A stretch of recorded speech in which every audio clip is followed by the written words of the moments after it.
Hello there, and welcome to this very special vodcast from EF Brisbane. This week we're looking at Anzac Day, which is a very special day in Australia and New Zealand, and I hope that by the end of this lecture you will have learnt the reasons why. You'll see on the screen right now the flag of both nations. You'll also notice a field of poppies and a hat, a traditional hat worn by Australia and New Zealand servicemen and women. Anzac Day, lest we forget. Anzac Day is a day that we remember all those men and women who in the field of battle have served for and in some cases given their lives for the freedoms of Australia and New Zealand as countries. It is not a day that we glorify war. It is not a day that we glorify the military, and it's not a day that we glorify those who support war. All it is a day for remembering people who have served our nations in war and who've given their lives for war. It's important that we remember that every country is allowed to remember people who have died for their country, whether they were our enemies or not. People who have gone off to fight for their countries, most of the time have been forced to do so or have done so knowing that they were not going to come home. People who die in war should be remembered. There is no shame or harm in remembering people who die in war. Who were the Anzacs? As you no doubt know, Australia and New Zealand are two countries that are very similar. In fact, in many respects, you could say that we are almost like one country. We share our culture, our identity, the way we speak, our food, our sports, essentially we are like one big country. The A, N and Z in Anzacs actually means Australia, New Zealand.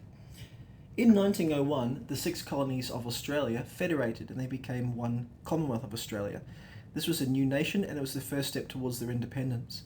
The 6 colonies of Australia were Queensland, New South Wales, Victoria, Tasmania, South Australia and Western Australia. These were different colonies of the British Empire. They were not one country, but they decided that they should form one country. In 1907, New Zealand, which was another colony, changed its status from Colony of New Zealand to Dominion of New Zealand, and this was New Zealand's first step towards independence. So this is when these countries decided that they should become eventually independent countries from the British Empire. Unlike the United States, there was no war, there was no great desire for independence. Australia and New Zealand became independent countries completely peacefully, without any resistance, without any bad blood. In World War I, which started in 1914, the two countries, being quite young and also very small in population, fought together as one army corps, or army unit. Corps is a French word which means body. So they were the Australia and New Zealand Army Corps, or Anzacs. And that's where the term came from, the Anzacs. It's not really known how quickly the term Anzac caught on, but what is known is that before World War I, there was no real idea of Anzac as a term, but after World War I, the term Anzac had entered our vernacular, and today the word Anzac is a term that really unites Australia and New Zealand in so many ways. On the 25th of April 1915, the first Anzac troops began arriving in Turkey. Now, in Turkey there is a peninsula or an area of land called Gallipoli. The Gallipoli Peninsula is essentially where the Anzac spirit was forged. We think about Gallipoli in Australia and New Zealand and we remember the men who died there from 1915 onwards. So 25th of April 1915, the date that the first Australian, at this time it's just the first Australian troops to arrive, is the date that we remember as Anzac Day. So Anzac, Australian New Zealand Army Corps, and the date 25th of April, the date that they arrived at Gallipoli in Turkey, these very quickly became associated with our armed forces and our new national identities. All Anzac soldiers were volunteers. Now, some armies required men over a certain age to enlist or to sign up for the army. This was not the case for the Anzac soldiers. Australia had no conscription at all. Conscription is when you say to somebody that you must join the army. New Zealand did have conscription, but this was from 1916. So in 1915, the Anzac soldiers at Gallipoli, none of them were conscripted. They were all volunteers. They decided that they wanted to fight for their country. Of note, for Maori New Zealanders, or the indigenous people of New Zealand, conscription was introduced a year later than everybody else in 1917.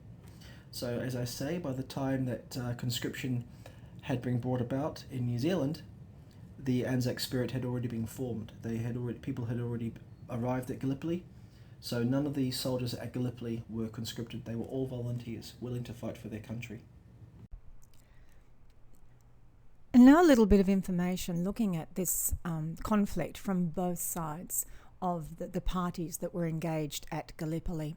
We can see here the costumes on the left of the Australian and New Zealand Army Corps, and on the right we can see the costumes of the Turkish or the Ottoman Empire.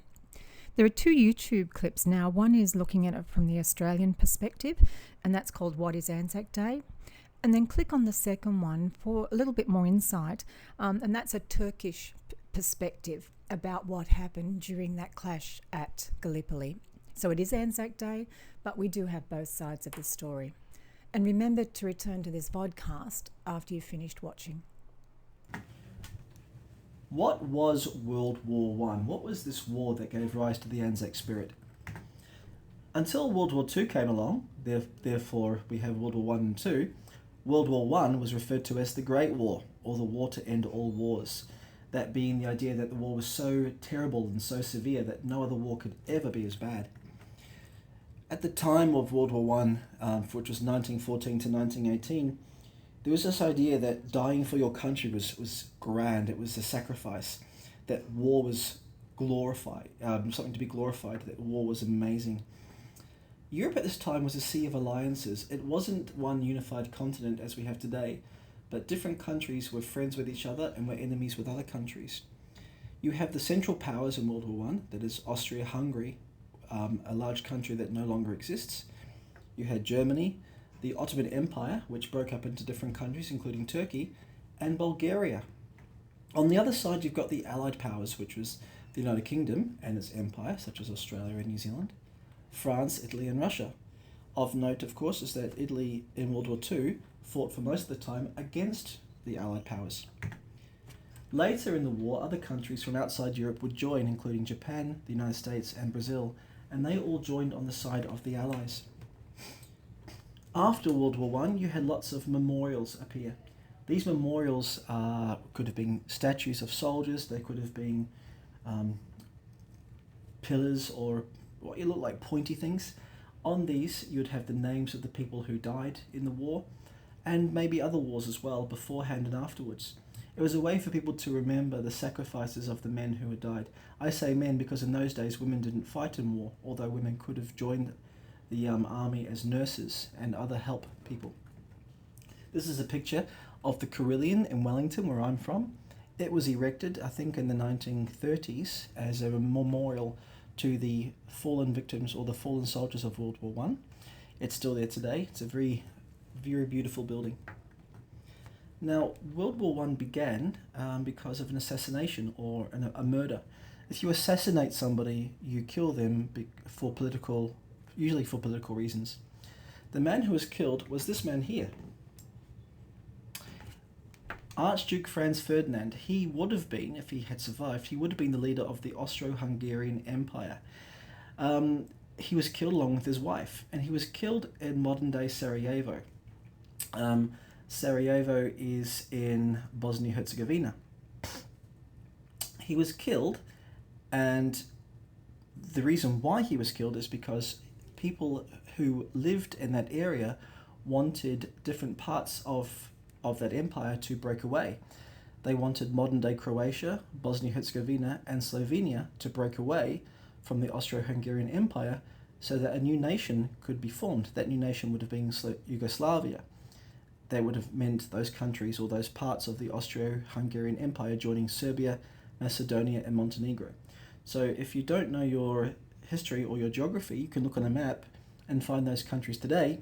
Well, from the 1940s until the 1990s, this was one country called Yugoslavia.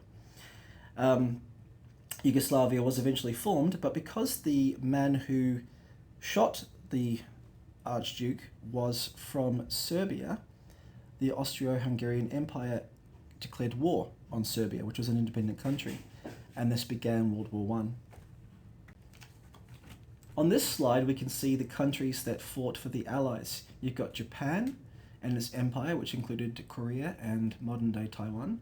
You've got the British Empire in red, which was the largest empire that was ever seen on the planet. You've got the French Empire on the top right, with its territories in blue, and you have the Russian Empire in the bottom right. These countries fought for the Allies. Here you've got the countries that fought for the Central Powers. You have the German Empire on the top left, the Austro-Hungarian Empire at the bottom, and you have the Ottoman Empire, the top right. If you look at the Austro-Hungarian Empire, you can see how it broke into Austria, Hungary, Czechoslovakia, parts of the Ukraine and Romania. This is a country that actually broke apart after World War One. What is Gallipoli? What is this place where the spirit of the Anzacs was formed? Well, we know that the Anzacs arrived in Gallipoli on the 25th of April 1915. This was the start of the Gallipoli campaign. A campaign in war is a series of battles and ideas focused on one particular place, one particular event. Now, these two maps show you Gallipoli. Gallipoli is here. Where are we? This is Gallipoli. On a larger scale, it's up here in Turkey. This is Gallipoli. And it controls, if you control the Gallipoli Peninsula, you control the access to the Sea of Marmara and in turn the Black Sea. This is where the Ottoman Empire had a lot of their naval ships. In essence, if the Anzacs had managed to control the Gallipoli Peninsula, they could have really forced Turkey out of the war by controlling Turkey's access to and from the Mediterranean Sea. And that's what the Anzacs wanted. They wanted Turkey to leave the war. They wanted the Ottomans out, and by doing so, they would leave only the Germans and the Austro-Hungarians in the war. That would mean, basically mean fewer people to fight. The Turks, though, held points above the cove. They held the high ground, and the Anzacs arrived on the beaches. When they arrived, they were very exposed. It was easy for the Turks to shoot at them. This resulted in a massacre. It was not a very good campaign. Lots of people were killed, not even touching the beach. It was a very unsuccessful campaign in the war. Now, in total, about 455,000, we say approximate because we don't really know the exact numbers, 455,000 British, including some Commonwealth countries like Canada and India, soldiers fought at Gallipoli. There were 50,000 Australians there and 15,000 New Zealanders there. There were also 79,000 French and people from other countries as well. So lots of men from the Allied side fought at Gallipoli. The last Allies were evacuated on the 9th of January 1916. So they arrived on the 25th of April 1915 and they were evacuated 9 months later in January 1916. They were evacuated by the British because the campaign was a disaster, it wasn't working, and if they had stayed there, everybody would have died or been taken prisoner by the Turks. The bottom left, you can see a memorial actually at at Gallipoli. What is important about Gallipoli is that it actually formed later on a good relationship between Australia, New Zealand and Turkey. It was such an unpleasant event, such a murderous event, that Turkey recognised that a whole generation of young Australians and New Zealanders had been taken at Gallipoli. The area was renamed Anzac Cove, and the first president of the Turkish Republic promised to the Australia and New Zealand people that Turkey would look after the area because it is the burial ground of your sons. A lot of positive relationships were born out of such a horrible thing, and that is quite nice. Of all the soldiers that fought at Gallipoli, half were injured and 1 in 5 were killed. So about 100,000 Allied soldiers were killed at Gallipoli, and also there were many Turkish and Central Power soldiers that fought as well that were injured and killed. It was one of the bloodiest battle. It probably is one of the bloodiest battle sites on the planet. The first Anzac Day. As we know, the Anzacs arrived at Gallipoli on the 25th of April 1915, and we celebrate Anzac Day on the 25th of April to remember the date that they arrived. When people back home in Australia and New Zealand began to receive news that so many young men were dying, they were shocked. They had never heard of such a loss of life before, and they also didn't realise that their sons and grandsons and husbands that they'd just said goodbye to were going to be killed so easily. It was a very deep sadness that was felt back in Australia and New Zealand. So in remembrance of this, the very next year, 25th of April 1916, they named the day Anzac Day. It became a public holiday in 1920 in New Zealand, and over time it became a public holiday in Australia as well. This year, Anzac Day falls on a Tuesday, so Tuesday the 25th of April, the school will be closed, and lots of other businesses in the city will be closed as well. Originally the whole day was public holiday, but shops could open from midday from 1966. So unlike Christmas, where the whole day is a public holiday, Anzac Day was a half-day public holiday from 1966. If it falls on a weekend, there is no extra day off. If Christmas or New Year's, for example, falls on a Saturday or a Sunday, we get the Monday off. But Anzac Day, if it's on a Saturday or a Sunday, we don't get the Monday off. It is Monday. It is the day that it falls. Now, the Anzac Day celebrations became a scene of popular protest in the 1960s and 70s. This is a time of the Vietnam War, which many people in Australia and New Zealand saw as a war of American imperialism. They didn't want any part of it, but both countries did actually fight with the United States for a time in Vietnam. If you know anything about history, you'll know that the 1960s was a time of great change. Women were fighting more for their rights. You had the American Civil Rights Movement and with black people in that country. You had an awakening of other minorities demanding more equality as well. And also people began to fight and stand up more against war. So protests against war were common at Anzac Day. And even today there are people who still say that Anzac Day should not be celebrated because it is a day for glorifying war. Modern Anzac Day. How do we celebrate Anzac Day these days? Well, every Anzac Day begins with the dawn service. People wake up very early, they go to their local town or city war memorial, and they pay their respects. There's a bugle, which is a small instrument, and it plays a tune, and people stand and they listen to speeches or say a prayer, sing songs, and they remember the dead from the war. Here you can see the flag of New Zealand and the flag of Australia flying on what's called half-mast. Half-mast is when you lower the flag from the top of the pole halfway down as a sign of respect, a sign that somebody has died.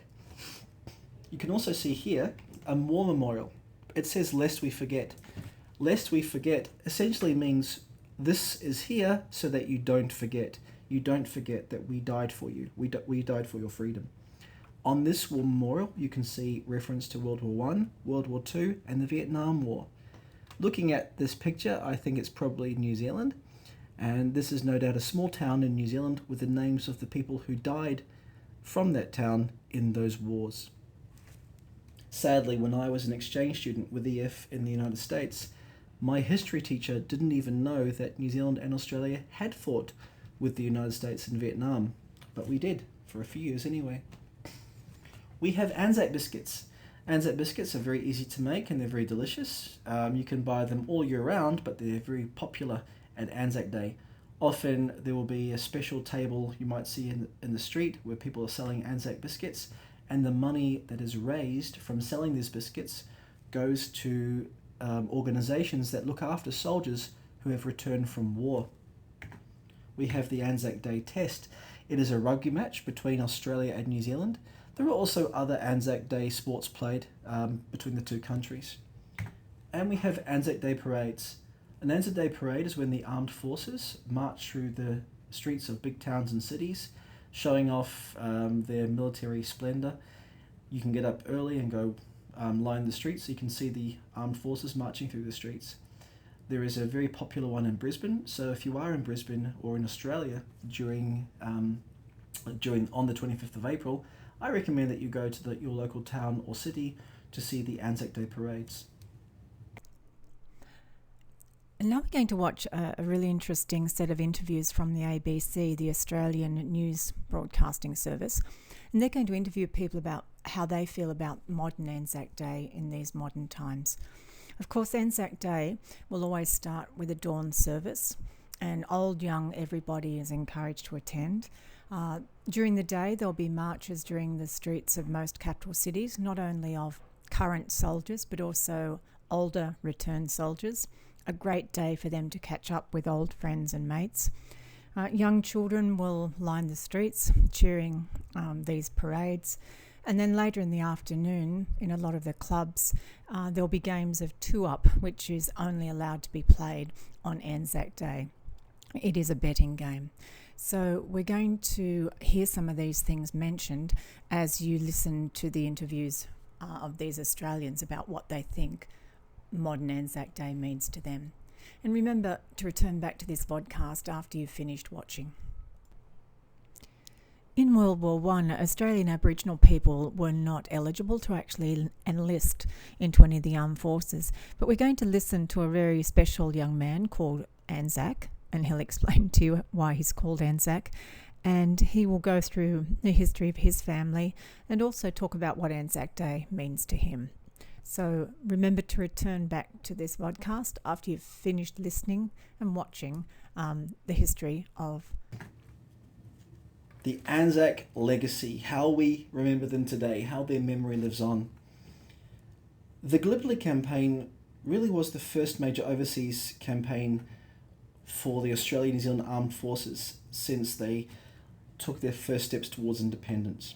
So it was very important and for our countries, and that's why we remember them so much. It was like the first major thing we did overseas since deciding that we wanted to become independent countries. We often talk about our nationhood or our sense of nationhood being born at Gallipoli. The idea that our soldiers, by fighting at Gallipoli, they won us the right to declare ourselves independent countries. It's also considered now a rite of passage for young Australians and New Zealanders to visit Gallipoli. A rite of passage is something that you need to do in order to become an adult, such as getting your driver's license or moving out of home, having your first beer. These are rites of passage, the things that children do or young people do in order to become or consider themselves adults. And also the term Anzac has really become synonymous with things that you link both Australia and New Zealand and our common culture. There was even an idea, and still is an idea, that we will one day have a common currency between the two countries. Well, what would be the name of the currency? Would it be the Australasian dollar? Would it be the Anzac? You go to McDonald's and there'd be 5 Anzacs, thank you. So the term Anzac is something that really fosters an idea of independence and pride in Australia and New Zealand. The last thing we have to look at on this podcast is the poppy, which is a red flower. You've no doubt seen the poppy being worn around the place. Well, the poppy is a flower that we wear traditionally around Anzac Day and also Armistice Day, which is the 11th of November. Let's look at why. In Belgium after the war, there was lots of devastation.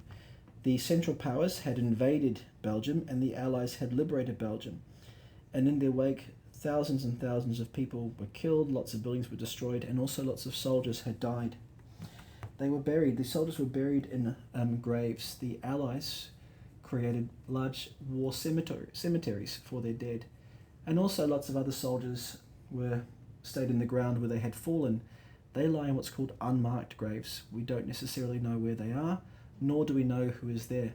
It's very sad, but it's a common feature of war and always has been. Poppy flowers grew very quickly on the ground. Within a short amount of time, the once broken fields where soldiers had fought were covered in a sea of beautiful red. They were the poppy flowers. A doctor from Canada wrote a poem about these flowers. The poem is called In Flanders Fields. You can look this poem up if you like on the internet. It's a war poem about the dead soldiers who liberated Belgium. Now, this poem inspired the making of fake poppies. Poppies were sewn out of silk, the idea being that they could be sold and the money raised from selling them could go to charity. In 1921, only 3 years after the end of World War One, an organisation was formed called the British Legion. This was a legion. The British Legion was formed to help people who had fought in the war survive. Many people who fought in World War One were injured, received damages, and unlike today, where we have a social welfare system, there was no social welfare for those soldiers. So they, in many respects, couldn't go back to work or couldn't go back to the same jobs, and as a consequence, they had less money. But by selling these poppies, the British Legion was able to raise money to give to these soldiers and their families so that they could survive a bit more comfortably than they had been.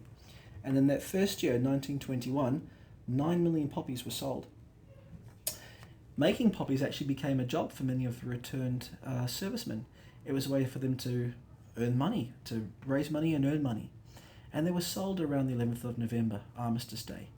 Now, that is the date that World War I officially ended. It's the day that the Central Powers signed an agreement with the Allied powers that there would be no more shooting, no more killing.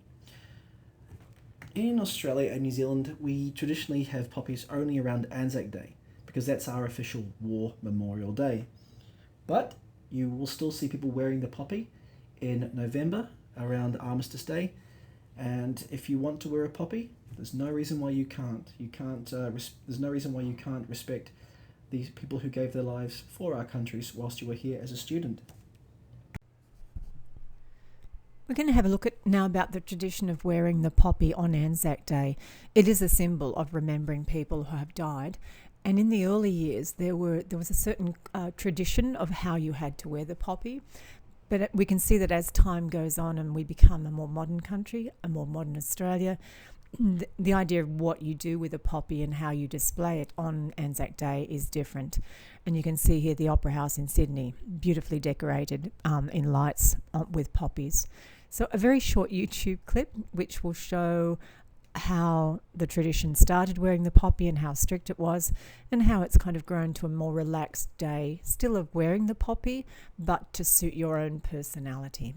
And remember to return back to this vodcast after you've watched this very short clip. Thank you for being with us again this week, and remember to click on the link below for your vodcast task. We look forward to being with you again next week.